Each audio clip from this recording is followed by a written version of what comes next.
response to Russia's invasion of Ukraine, the European Union announced that it will ban Russian state-backed television channels Russia Today and Sputnik. This comes at a time when social media users accuse global media of hypocrisy in the coverage of the war in comparison with how other conflicts have been handled. For more on this, we're joined by William Bird from Media Monitoring Africa.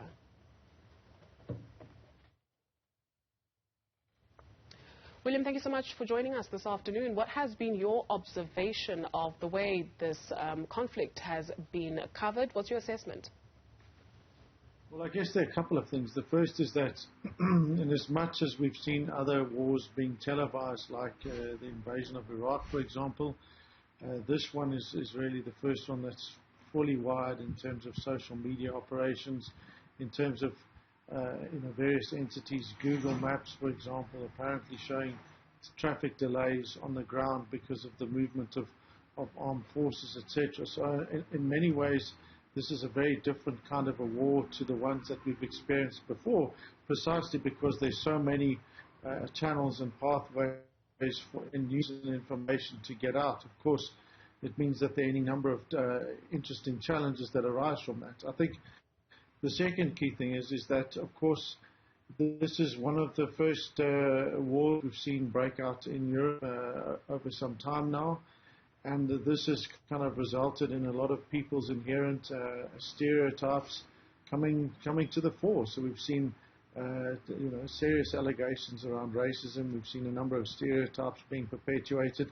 We've seen frankly a largely callous attitude being displayed to issues that are outside of this, as though shock horror. There's something that's that people couldn't believe that this could be occurring in Europe, and that they somehow thought this would only happen in down in other more barbaric, uncivilized spaces, so to speak.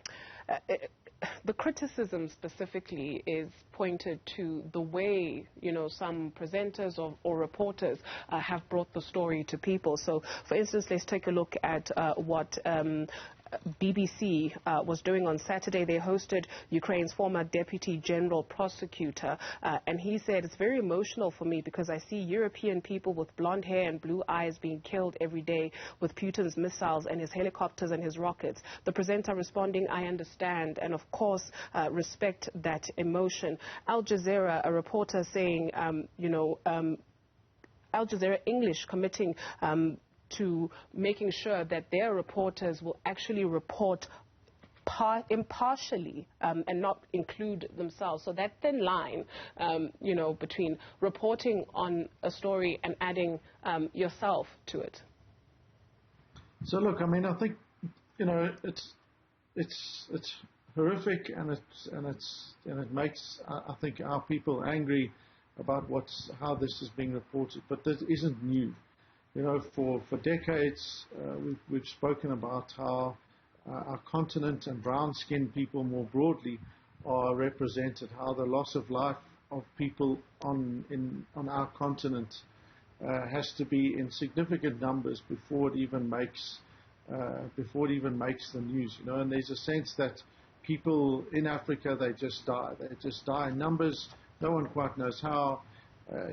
They're mad. Sometimes it can be all sorts of reasons, and they're all those kinds of stereotypes that for decades have been and continue to be perpetuated. And what you've seen now is the kind of opposite stark reality to that, so that you see, oh my goodness, when suddenly it's white people's lives that are being lost. It's like, oh, how horrific this actually is. When, of course, for anyone that lives on our continent, those are the things that we go, oh, how absolutely horrific it is. So you can understand the actual trauma that people are going through, but what is clear is just how that serves to bring into stark relief the racism that undermines the general approach to people who don't look like them.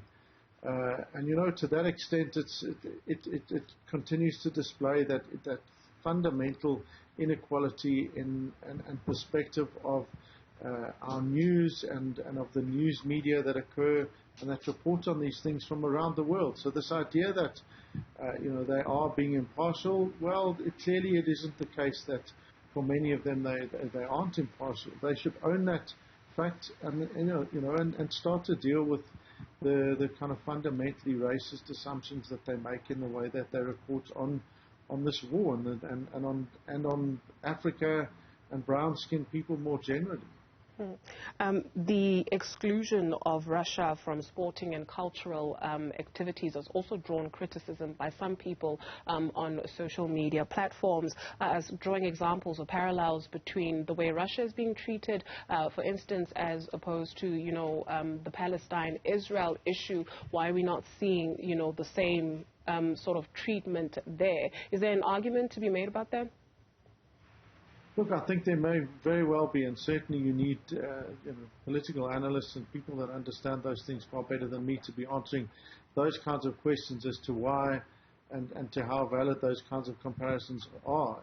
And people should be asking them, and we should be getting answers to those. Certainly on the surface of it, you say, well, why do we treat these issues and these invasions any differently to these others?